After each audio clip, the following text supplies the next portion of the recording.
There was a man in a driveway on a Saturday morning. He has been there since 7. The neighbors have stopped asking what he is working on because the answer is always the same. It is the same car. It has been the same car for 11 years. The transmission went in 2019, the radiator before that. Last spring, the head gasket. He fixed all of it. He will fix whatever comes next. And when someone finally asks him why he does not just buy something newer, he looks up from under the hood with genuine confusion, as if the question does not quite make sense. That confusion is not stubbornness, it is psychology, and it goes back much further than the car. To understand what is happening in that driveway, you have to go back to a specific kind of childhood. Not a universally difficult one, but one shaped by a particular American decade. The 1970s were not a time of abundance. They were a time of lines. Gas lines that wrapped around city blocks in 1973 and again in 1979. Lines outside grocery stores when beef prices doubled. Families who had expected post-war prosperity to simply keep expanding instead found themselves rationing, improvising, stretching everything further than it was designed to go. Children who grew up watching their parents do this absorbed a lesson that was never spoken aloud. Resources are not guaranteed. What you have, you protect. This was also the era of the repair shop as community institution. Before the big box auto parts chains, before diagnostic computers, there was the guy 2 streets over who knew engines. Fathers took sons there, not always to learn a trade, but to witness a particular kind of respect. Respect for the object, respect for the work. There was a social grammar around fixing things that no longer exists in quite the same form. Throwing something away prematurely was not just wasteful, it was a kind of moral failure. The cars themselves mattered enormously. A 1968 Chevelle, a 1972 Ford F-100, a Pontiac Firebird purchased used in 1977 with 3 months of saved wages. These were not appliances, they were achievements. For a generation of young men who came of age during stagflation, when buying a home felt increasingly out of reach and job security was eroding across the manufacturing belt, the car was often the largest and most visible thing they owned. It announced something. It said, "This person has arrived somewhere." And when it started to deteriorate, letting it go meant more than practical inconvenience. It meant admitting that the arrival had been temporary. Psychologists have a name for what happens next. It is called the sunk cost effect, but that clinical phrase misses the texture of what is actually occurring. The sunk cost effect says that people continue investing in something because of what they have already put in, even when future returns are unlikely. But for this specific generation, the calculus is not purely financial. It is also about identity continuity. The car is not just a vehicle, it is an artifact of a self that was built at a particular moment in time.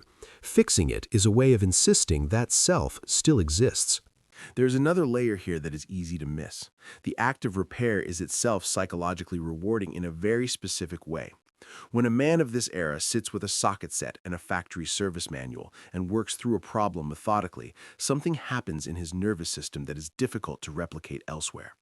Psychologists call this mastery experience, the felt sense of competence that comes from solving a concrete problem with visible results. In an era when so many of the problems facing working adults were abstract and structural, inflation, interest rates, layoffs decided in boardrooms far away, the engine problem had an answer. You could find it, you could fix it, the car would start. That feedback loop became load-bearing. The 1980s sharpened this further. The recession of 1981 and 1982 was the worst economic contraction since the Depression. Unemployment reached nearly 11%. Entire industries contracted. The psychological literature on that period documents a specific kind of helplessness that set in among workers in their 30s and 40s, people who had done everything they were told to do and still found themselves economically precarious.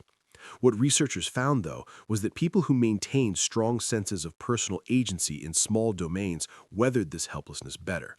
Fixing things was one of those domains. The garage became, for many, not a hobby space, but a psychological refuge.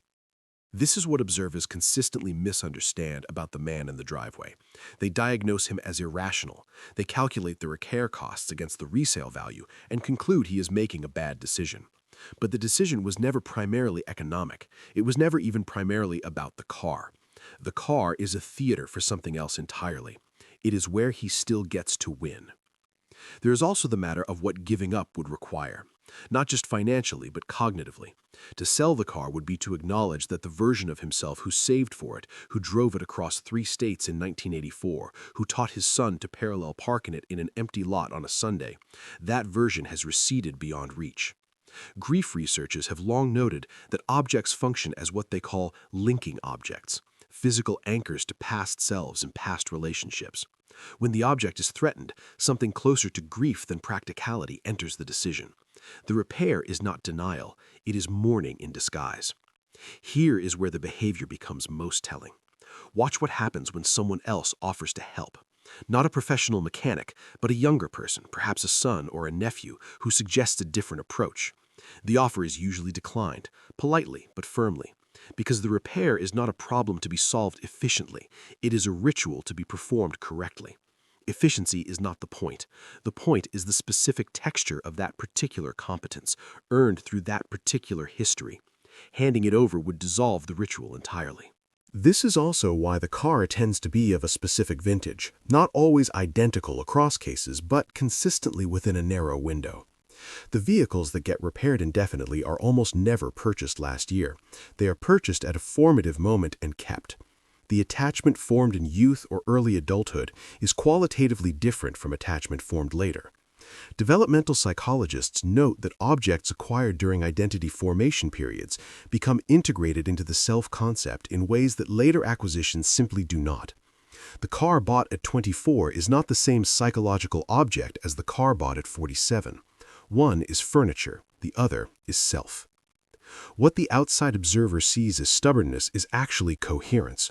It is a person maintaining continuity with a version of themselves that the world no longer particularly honors. A generation that was told its values were universal, that hard work and self-reliance were the bedrock of a stable life, has had ample opportunity to watch those promises dissolve. The car does not dissolve. The car responds to effort in predictable ways. It rewards competence. It holds its shape. It does not restructure, downsize, or send a letter explaining that the position has been eliminated. And so the repairs continue.